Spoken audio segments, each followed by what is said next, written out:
Good evening, everyone, and thank you for tuning in to the Ombudsman program on DATV. My name is Diane Welborn, and I'll be your host for this evening's program. I am really thrilled to have with me tonight three representatives from our Five Rivers MetroParks organization, which brings us so much in the way of recreation, conservation, and so many other valuable programs that we will touch on throughout the course of this program this evening. I'd like to begin with introductions, and I'll start by and you will see as they have their background screens on to show us that we have with us Shelli DiFranco, who is the Director of Marketing and Public Engagement for Five Rivers Metro Parks. And you will see behind her is a beautiful scene of one of our beloved parks up at Inglewood. Welcome, Shelli, and thank you for joining me tonight. Thank you. Great. We also have with us Amy Dingle, who is the acting chief of operations, very important position at Metro Park. So thank you for taking the time to join us. And behind you, you have your screen on one of the beautiful shots of our fountains in downtown where our rivers converge in downtown Dayton. So thank you very much, Amy, for also coming to join us tonight. Thank you for having us. Of course. And then we also have MyKaelah Mercer, who is the manager for RiverScape MetroParks, a place that I know that all of our viewers have visited. Everybody that lives in the Dayton area and beyond has been down to RiverScape for the wonderful activities that are presented there. And so I look forward to hearing more from all three of you ladies about all of the things that are going on at our Five Rivers Metro Parks, a very valued organization in our community. I'd like to start off for our viewers to hear a little bit about the strategic plan initiatives of the Metro Parks. They are, if I have them correctly, diversity, equity, inclusion, wonderful, and then climate change mitigation, and then, of course, the financial health of our park system, which every system must, of course, pay attention to in order to plan for the future and to maintain what we enjoy on a daily basis. So I'd like to ask any one of you to comment on how diversity, equity, and inclusion is being incorporated into the Five Rivers Metro Parks ethics and practice. Who'd like to take that one? I can kick us off, Diane. Thank you.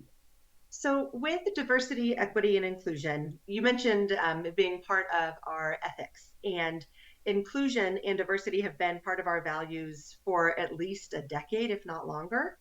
And so that part was really just kind of natural to us. And then about 4 years ago, we really solidified that and made it one of our three strategic areas of focus. And what that means is that we have a team of individuals from across the agency who sit on an employee council who kind of self-selected and said, ooh, this is a topic that's important to me. I feel like I can contribute to this. Maybe it's because they themselves fall into one of the groups that we're working harder to reach and connect with. Maybe it's someone that they love that does it, or it could be that's the people that they serve in their population. And so for that, we really work internally as well as with our regional partners to create that equity, being sure that everyone has an opportunity to connect with nature. We're working to meaningfully engage with all of the diverse communities here in Montgomery County, since that's a population we serve, and to make sure that we create safe and welcoming park facilities for all of our residents. Oh, that's just lovely to hear. Thank you so much for that response and for that and for the interest that you and the leadership and the board are now showing for our metro parks to have that, because we are a very diverse community, and we have people that do everything from well, I couldn't name them all. I would leave somebody out. But we have everybody from those who just like to have a nice walk in the park, to those who want to challenge themselves athletically, and those who want to have music of all varieties that are available through the Metro Park. So you have a wide range of options to work to include, to actually be that inclusive community that you're working for. Yeah, I mean, we have such a rich area and so many talented people, and so to be able to have something for everyone is really important to us. Yes, well, that's admirable. We appreciate all that that you're doing. The next thing is climate change mitigation, and actually, part of me thinks that we could spend the entire program that we have tonight on climate change mitigation, because it is so vast and so important and so significant. But we will do what we can for our viewers. And if they have follow-up questions, they can always call us all and ask them, ask us. Who wants to take the climate change mitigation overview with Five Rivers? Are you going to do that, Shelli? Yeah, I was going to do that one in our third strategic plan as well. And then I know some of the things we talked about too were around some specific actions at our parks, and that's where Amy's going to really be able to shine and give those really cool, deep examples of what we are doing in some of these areas. Good. So, yeah. It won't just be all me talking. It's just me right now. That's quite all right. We're going to share that, all across. But climate change is everywhere. It's all around us. It's happening. We see it. We know it, and it's important for us to all understand, how it's happening in our metro parks. Amy, did you want to say something now, or did you want to come in later on the questions? It's really up to you, Diane. This is your show that we're happy to talk about all of it. I think Shelli thought she was going to give an overview of all three, and then we'd dive deeper into each one. But if you prefer me to dive deep on this now, I can. Well, I think we do have things to come back to. So we'll save that, and I thank you, Amy. We'll appreciate that. And now we want to hear from MyKaelah about the RiverScape. Just very briefly, we're going to come back with more details where you can give us, RiverScape has its whole agenda for the calendar year, but is there something in the way of an overview that you would just like to highlight right now? Sure. Without going too far into detail of everything we're doing this summer, broad strokes, we are going to have a very similar summer to previous years. So we are bringing back our summer music series.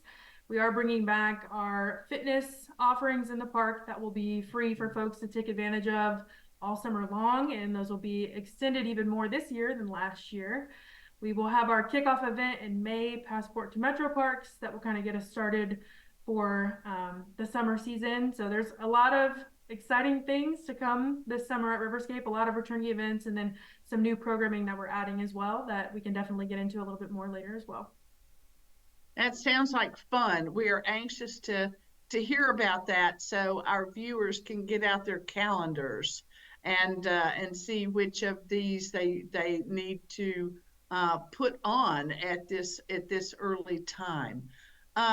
Let's then speak a little bit about the financial health because we want our park district to be healthy and to be able to implement the programs that you all conceive of and that your staff advocate for.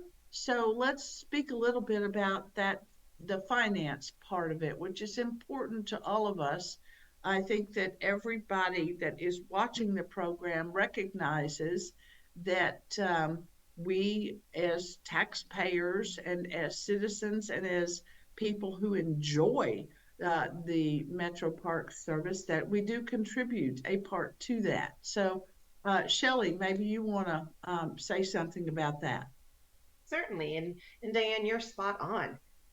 So MetroParks has been around for 61 years this year, and we are so grateful for the continued support of all of the property tax payers here in Montgomery County, because without their support over the past 6 decades, we simply wouldn't have the Five Rivers MetroParks that we have today. And we realize in the kind of the wake of the pandemic and the way that things have changed that we are really ramping up our philanthropic contributions and working harder to make sure that we are taking care of what those people in our community love, you know, whether it's our parks, our trails, our bike path network, all of it. And so working to make sure that we have that. That's really wonderful, and it's a lot to be responsible for. It's a lot of property, and it's a lot of management of all of that as well. So I'd like to, follow up on that a bit, and just ask about the finances. And you mentioned the philanthropic aspects that you have going. If people are interested in contributing to particular parts of the park system, sorry, what would you direct them to learn about that and to think about that for their contributions? Yeah, so I mentioned that we're primarily funded through tax dollars. So about 87% of our annual funding comes from that. But if you kind of put it a different way, for every $10 that we spend out for MetroParks, we need to make up $1.30 of it through philanthropy, through business services, through alternative revenue like grants or things. So the individual dollars from our community really do go a far way, and it's definitely something that we work to earn. If people are interested in supporting either all of the MetroParks or one specific park, our website has ways that you can go about that. So if you go to metroparks.org, you can search for whichever park either might be your favorite. So if, Allwood Gardens with the beautiful bluebells behind us, or if Possum Creek might be your favorite, or Eastwood, there's ways that you can support that specific park. And if all of it is something that you are interested in, we have a wonderful monthly giving program called MetroParks Champions. And that can be as little as $5 or $10 a month. And that really adds up over time. And so those dollars go to help do all sorts of things in our parks, whether it's helping with maintenance or repairing something or bringing something new. Wonderful. That's so good to know. And as I have watched over the years, our MetroParks has been very successful in drawing, I would say, some state and federal funds for many specific projects. And maybe you could shed a little light on some of the projects that you know about that have contributed to our enjoyment of the parks. Amy, do you want to take that one and maybe talk about Spring Run or the work at Possum Creek? Yeah, I'd love to. I mean, just to back up before I dive into that, just so we're covering our three areas. Climate mitigation, Diane, you asked about, and that dovetails into your question here. That is one of our main pillars of our strategic plan. And so we're trying to mitigate climate change and working on becoming a more carbon negative agency. We want to lead the community's response to climate mitigation through education and advocacy efforts, and really empower our staff to respond appropriately to climate change. So leading into some of the questions you're asking about projects and funding that we've received for that, one of the things that we've done that's been quite amazing is that we've been able to create a wetland through Spring Run. It is a conservation area, and that has really allowed us to restore over 20 acres into a wetland, and we can sell credits to agencies that are needing to buy those because of taking out a wetland somewhere else. And so that brings in dollars for us. We've also cleared over 70 acres of invasive species, and we've gotten funding through that. Just recently, we've had over $1 million grant that was given to us to plant. What is the number? I can't remember, Shelli. Is it like, I want to say it's like 800 trees through our downtown parks. And no, I'm sorry, actually, I have that wrong. It's about 3,000 between trees and shrubs combined, that will really provide an opportunity for us toward our carbon offsets, but also just funding that's come in to help with that. So we really rely on that's just on the conservation side, but we rely on grants, whether it's something through our Ohio Department of Natural Resources that gives us funding for our law enforcement to be able to run the boat out at Eastwood Lake, or whether it's to buy equipment, or whether it's helping us with our paved trail system. We rely on outside funding through state and federal grants for as much as we can, so that we're taking the burden off of our tax dollars and trying to be fiscally responsible. That's really fantastic to hear, and I wish you continued success in receiving those funds.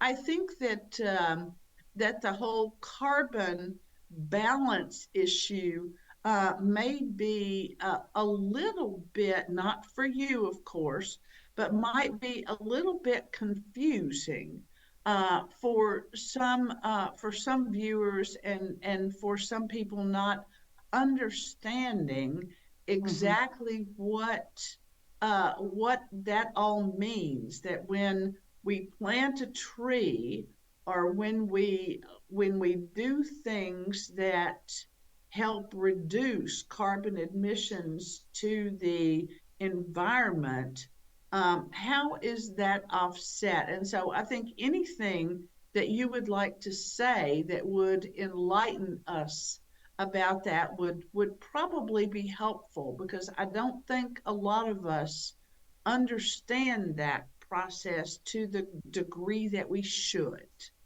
Yeah, I'm happy to dive a little deeper into that. It's not in our normal vocabulary, probably in the everyday conversation around the coffee stand. So to be carbon neutral, really, to be simple about it, it means that we're trying to capture and store as much carbon dioxide as it takes for us to operate. That's what carbon neutral means to us.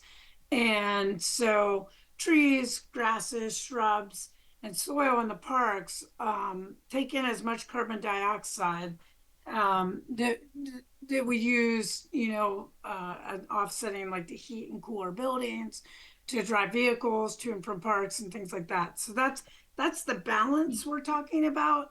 But to really dive deeper, what we've done is we've taken over 200 soil samples from various habitats throughout all of our parks. and we compare the carbon content in the soil with each habitat type. And we've sent that off to a lab for someone else to dry and sample and really tell us how much carbon is in the soil. And we'll compare that content of the soil to each of those habitats, and then assess how much carbon is being stored in the land that we manage in general. And we'll use that data once we have it. We won't have that information for a couple of months, but once we have it, we'll use that data to prioritize how we manage our land and to optimize that kind of carbon sequestration, whether it's continuing to remove invasive species like honeysuckle or garlic mustard, lesser celandine. We have a lot of different invasives out there. Or whether we need to plant more trees or create perhaps more wetlands, as we expand. Those are all things that will help us kind of neutralize, all the carbons we're putting in the air from driving our vehicles every day to and from places or heating and cooling our buildings. Thank you. That's a very good explanation. Do you know, and it's okay if you don't, you may not, but do you know if other entities in our county are also doing this kind of survey of carbon sequestration, if I said that right? Yeah, you got it. You got it. It's a big word.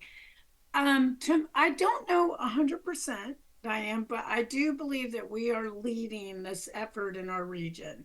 As far as I know, we're the first to be doing it to the extent that we are. 200 samples is a lot, and the lab even contacted us to give us an update. So we were hoping to have that information already. And it takes a lot of time to analyze all that data and literally all that dirt. But I'm not aware. There's a lot of sustainability practices going around the county. A lot of people are in this game. City of Dayton's doing great work. Miami Valley Regional Planning is doing a lot of work in this area. Lots of our partners are doing their part to work towards sustainable practices, and putting up solar is one of those, right? And so lots of different things happening throughout the county, but I don't know anyone that's actually measuring the carbon footprint in the manner that we are currently. Well, we'll be interested to see the report when it comes back, and to see what it actually tells us, because this is what we all need, I think, to do for the future. And so thank you to MetroParks for taking, leadership in this.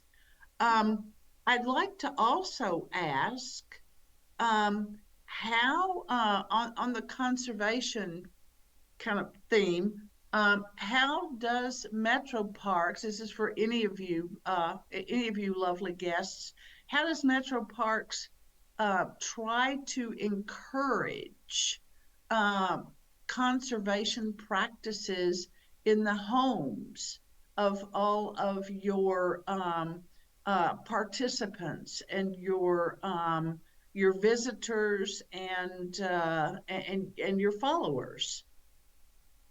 Luckily, when it comes to this, there's lots of ways that people can participate. Some big ways, like Amy mentioned, solar panels, and some small ways by looking at what it is that you're eating.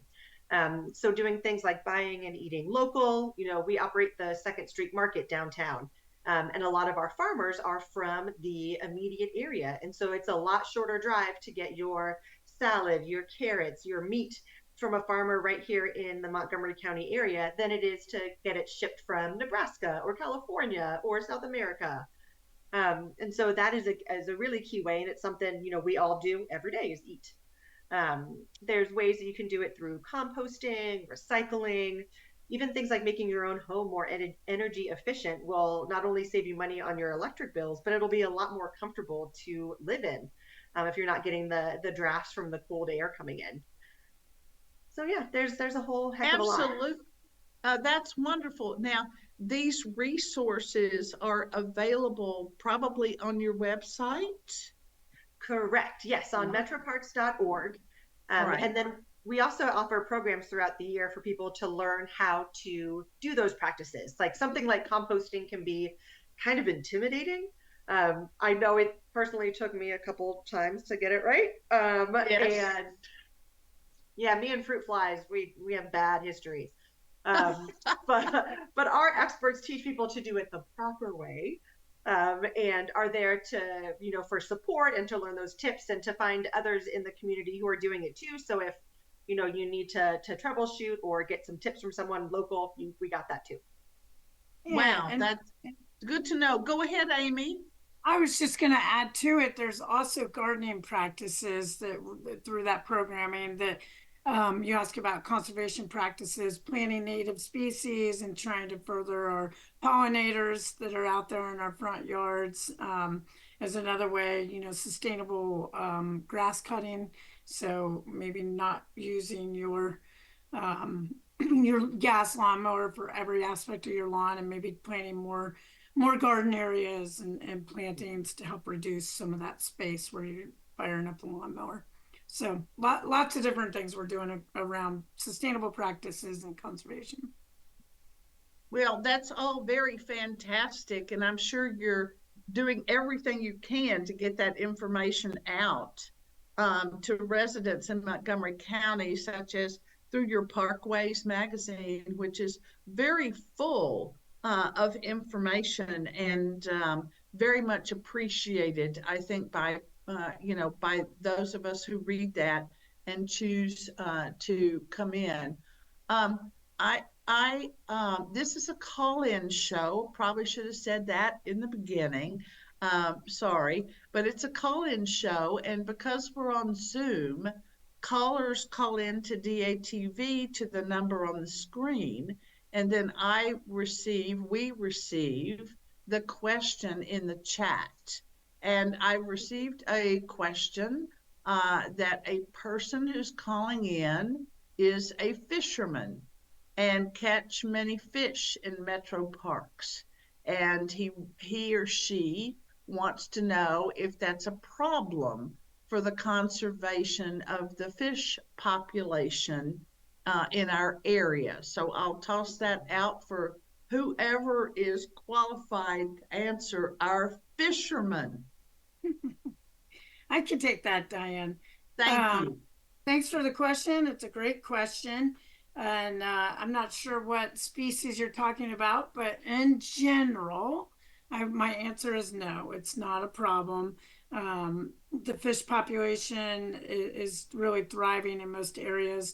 As I don't know if you're talking about rivers or ponds or the lake at Eastwood, but some of the areas, depending on the park, have some stocked fish in them, and so they get replenished that way. But we also work really hard to build habitat for fish, and that's why it's not as much of a problem, is because those fish can repopulate for themselves by having safety there. And so we encourage people to get out and fish. It's a great gateway to connect to nature and get outdoors and enjoy yourself out there.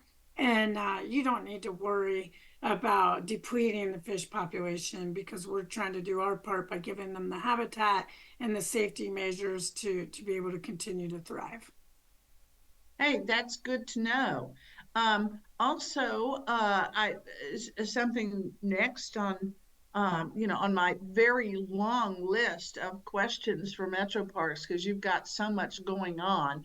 I'd like to know which of the parks do you all, as managers of all of this, find to be the most visited within Montgomery County? And then the corollary is also which ones are maybe the best kept secrets that we need to tell people tonight? So I'll toss that out to all of you here to pick your responses. So it's funny, this time of year, the first quarter of a year, we're doing a lot of looking back at the past year.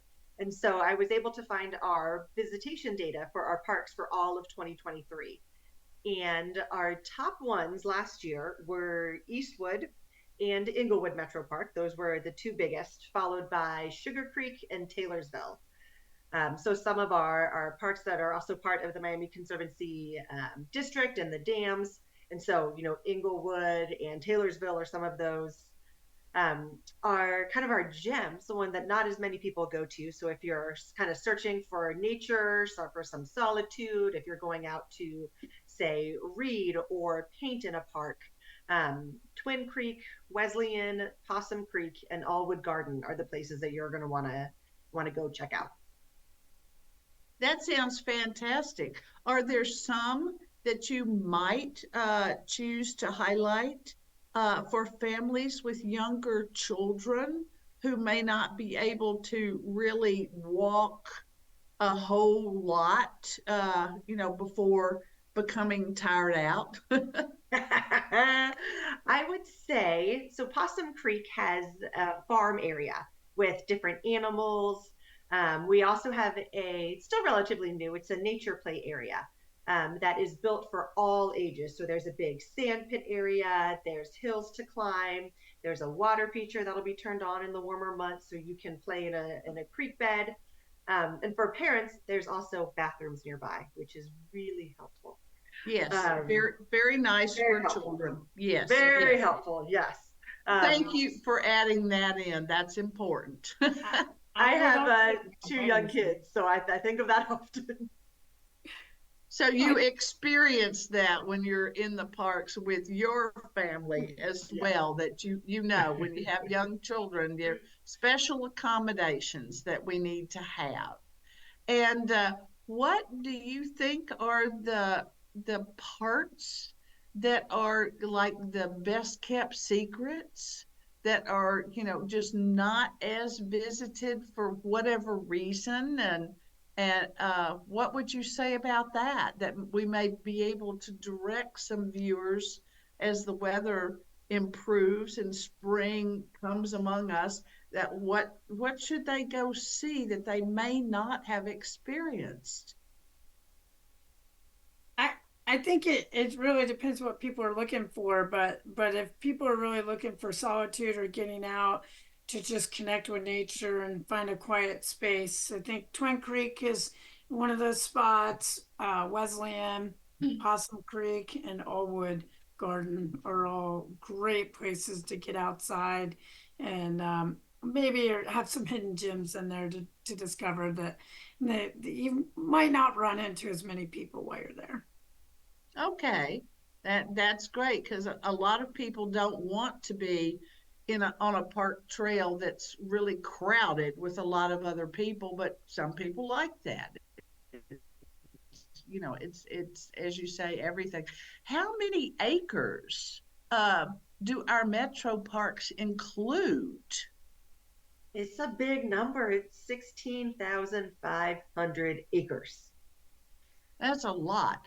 Are the park district accepting donations of land if people are wanting to do that?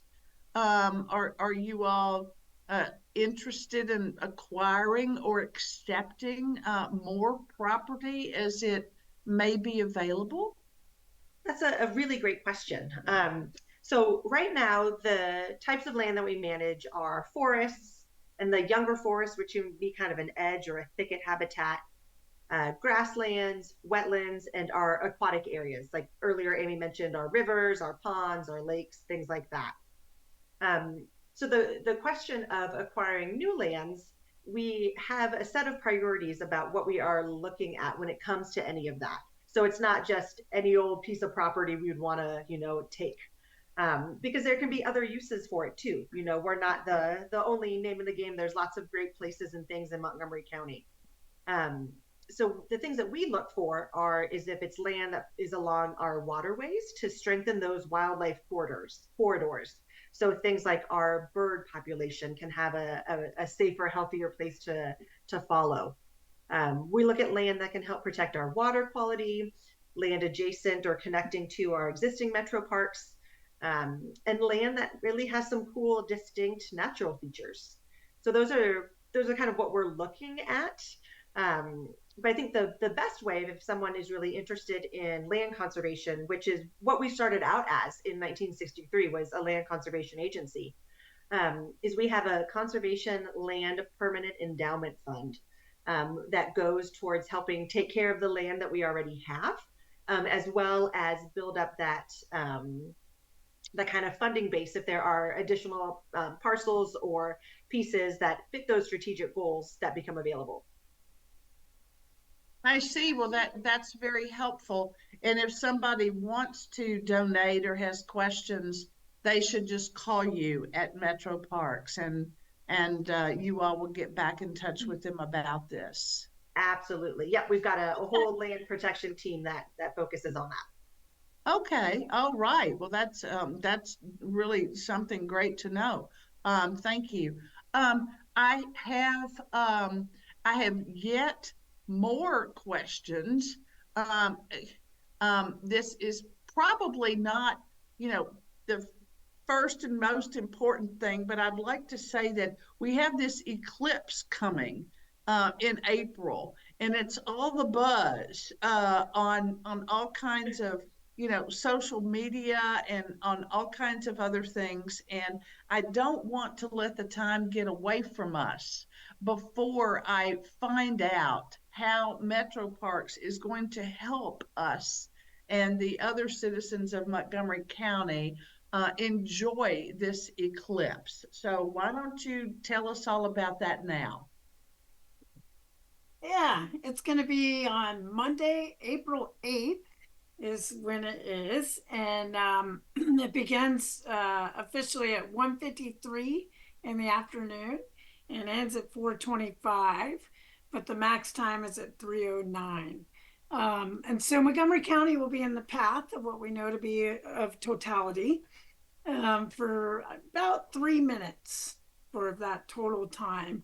And it'll be where the sun is completely blocked out by the moon, right? And interfaces with the earth. And we want to remind everybody that they need to wear special glasses to be able to look up into the sky at the sun.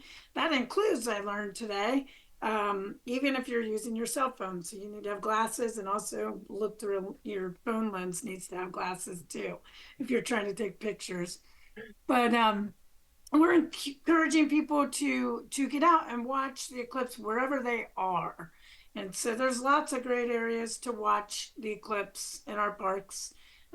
We're still working toward our exact direction to give people based on driving, but we know that Montgomery County is really promoting the Air Force Museum.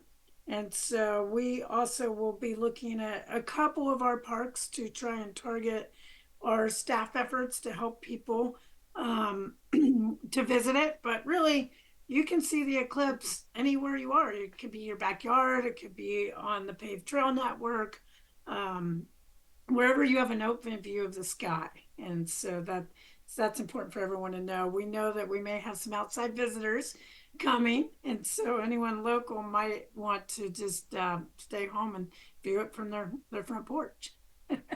Okay. Well, that sounds like a thing. Do you is the park district distributing the safety glasses that people need to look through, or where do you suggest people find those? Yes, we are actually distributing glasses, but we do have a limited amount, and so there are distribution sites that are popping up all over the county. I've recently learned that the library will also be distributing, and I'm not really sure of other places, but I don't think it'll be hard to find those eclipse glasses. I think we're going to start seeing them being sold or given away in lots of different locations. Good. Thank you, Amy.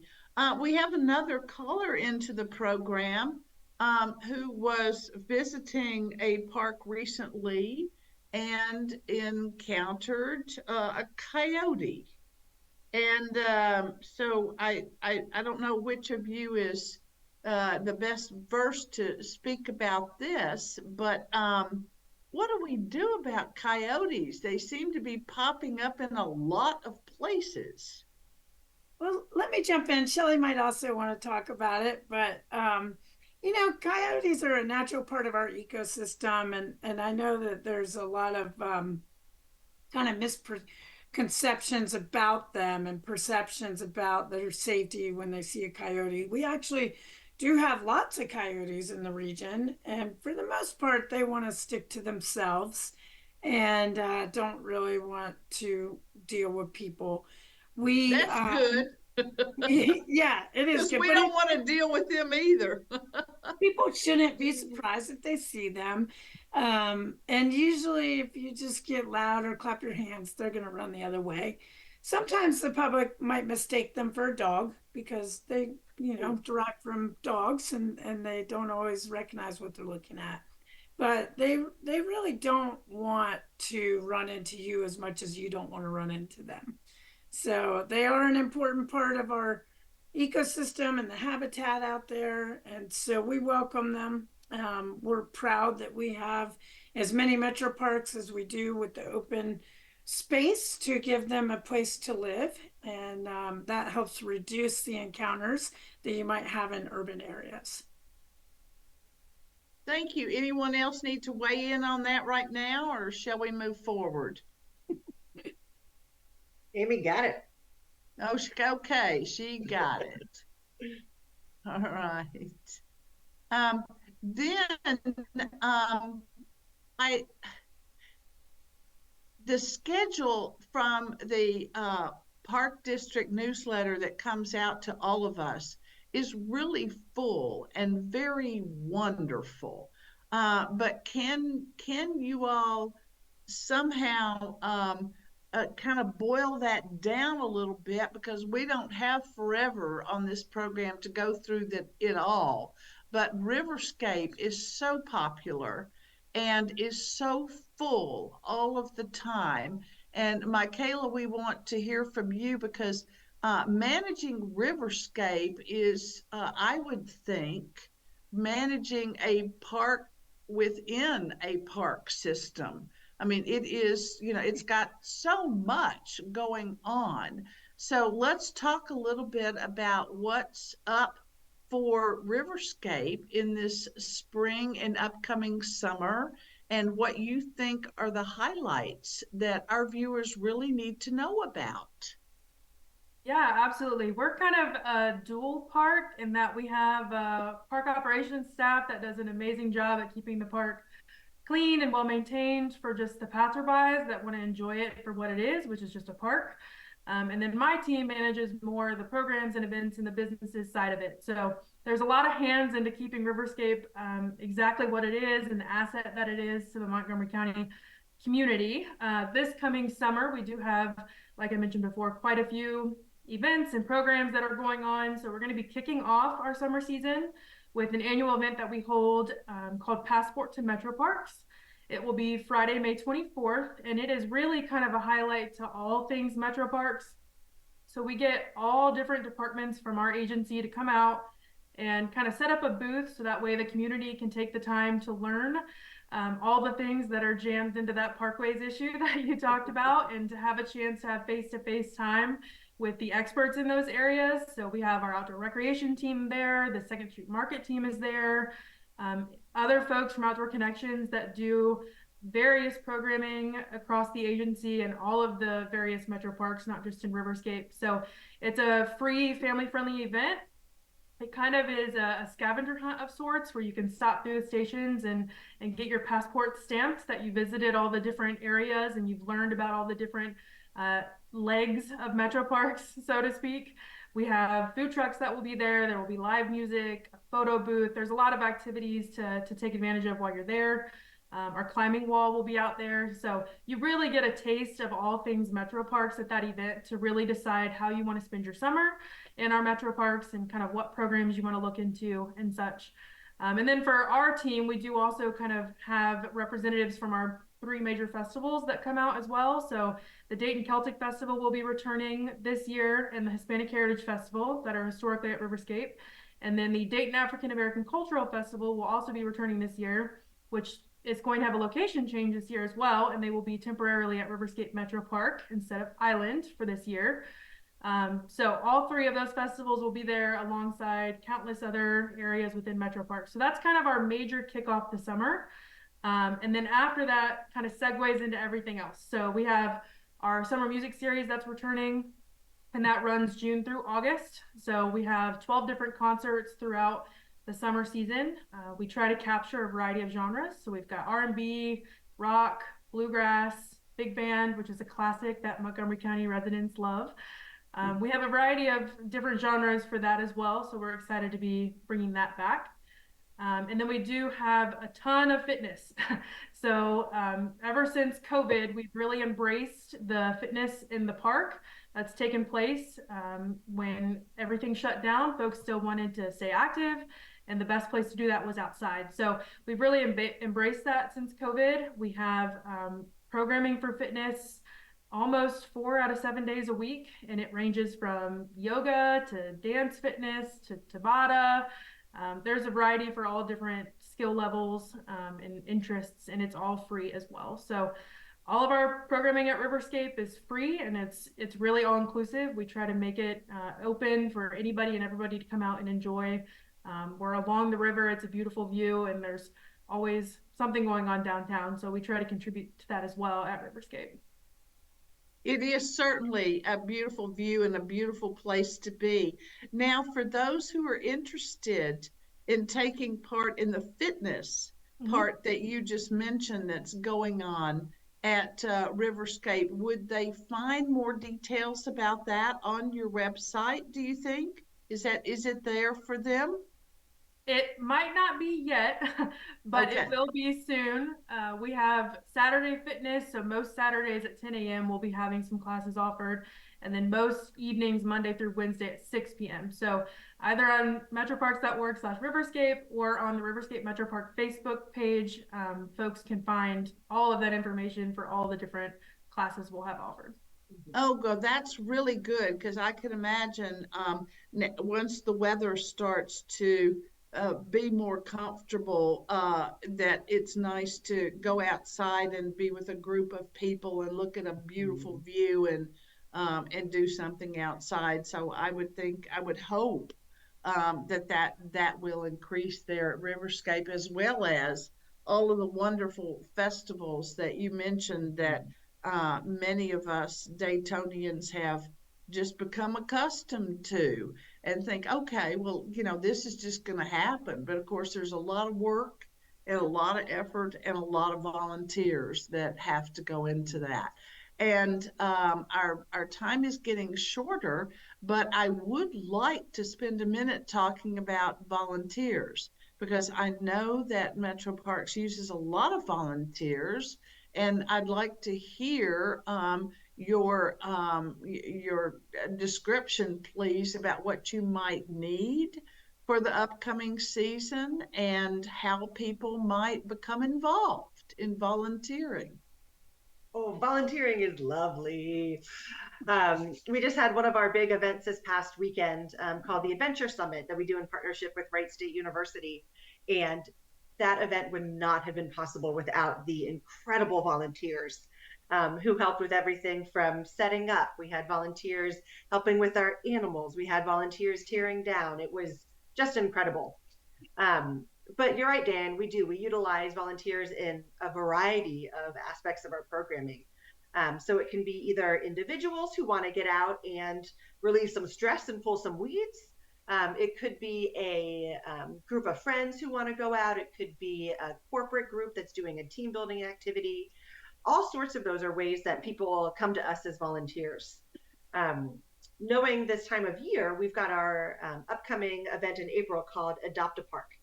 That's a really great kind of first step into volunteering with MetroParks. It can be done at a whole host of our different parks.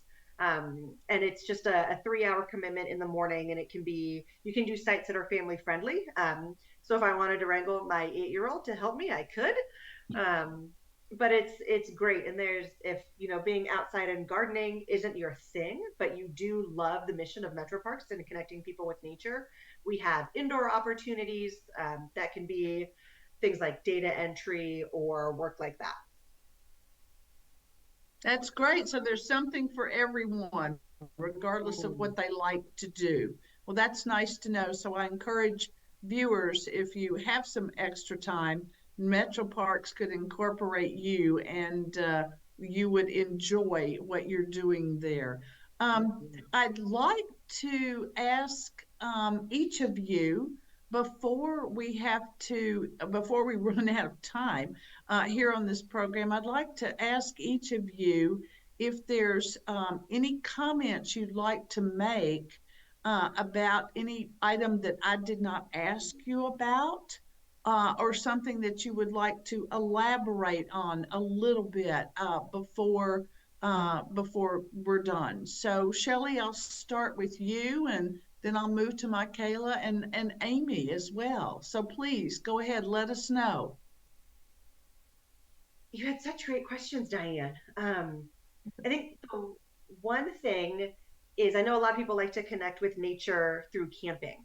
And I remember when I learned more about MetroParks that I was surprised that we allow that in our parks. And so we've got front country campsites if you want to do longer hikes and do backcountry or even trail side. So if you're traveling our area on bike or on kayak, we've got those opportunities for you. And I just think those are a really cool way to kind of disconnect and connect with nature. Thank you. MyKaelah. Yeah, so I forgot to mention this when I was talking about RiverScape, but we do have a couple of different businesses on site at RiverScape. We have the Fountain Snack Bar, which is down by the interactive fountain that a lot of folks I'm sure are familiar with, that gets used all summer long, open 6 out of 7 days a week. So we encourage folks to come down and join us for that. And then another new addition for this summer that we've actually started last summer was that we are going to be selling alcohol again down at RiverScape. So downtown Dayton has expanded the DORA, which is the designated outdoor refreshment area. And we are a part of that at RiverScape Metro Park. So we're participating by allowing it and also selling it. So for folks that want to come down that are over the age of 21, we encourage to come down and have a drink with us this summer at RiverScape. Even if we don't have programming going on, we'll be open on most weeknights. So to come and soak in that beautiful view of the river, we encourage folks to come down and join us. And that's a new offering that we'll have this summer. Thank you so much. That's definitely something to look forward to. And Amy, is there something you'd like to comment on before we have to wrap up? Sure. Yeah, I'd love to. We're such a diverse organization and we offer so many opportunities to the public that it's really hard, even in an entire hour, to showcase everything we do. But I think, we can all agree that our biggest mission is to connect people to nature and live active, healthy lifestyles. And so we want to remind people that we have a Trails Challenge that is open and free to the public to sign up. It just launched this month. You can find it on our website, and winners are enrolled to win a prize from that. And it runs from now through the end of summer and to the early part of the fall. We also have lots and lots of events, even beyond RiverScape, that the public can get involved with, whether it has to do with biking to work pancake breakfast in May, our Twin Valley Trail Challenge, which is trying to get people out to hike the entire 29 miles, Small Farm and Food Fest, or the Wagner Super Outdoor Experience in the fall. And there's many other smaller events in between, including Mud Day, if you have little kids that want to get out and play in the mud. So, and then we have our maple sugaring program coming up at Carriage Hill very soon. And then we'll be launching into the gardening season, and we have community gardens out there to help give people outside and growing food and learn about soil and companion planting and all that good stuff to get outside. And last but not least is our outer spatial app on your phone that you can find everything through that. And one of the things I want to highlight on that is our mindfulness walks. And so trying to get out and take care of our mental, social, and emotional health is important to all of us. And just remembering that there's a guided program out there to help you, whether it's in your own space, in your own yard, or in any outdoor space in our parks. That's an opportunity for people to get out and work on themselves. Oh, that's wonderful. That's all so good to know for all of us and for the viewers as well. Well, I would like to thank each of you for joining me tonight. This has been a fascinating overview of our Five Rivers Metro Parks. And as Amy said, and I know you all know because you work with it daily, 1 hour cannot get it all in. But we could hit some highlights and we could entice a few people, I hope, to do a few things that they heard that they were interested in, and everybody, of course, is going to see when the eclipse comes and the sky goes dark in the middle of the afternoon. So that will all be fascinating. So thank you so much. I appreciate your time and your energy and your information tonight. And thank you very much. And I wish you all a wonderful season with our lovely Metro Parks. Thank you so much. Bye. Thank you. Thank you. Thanks.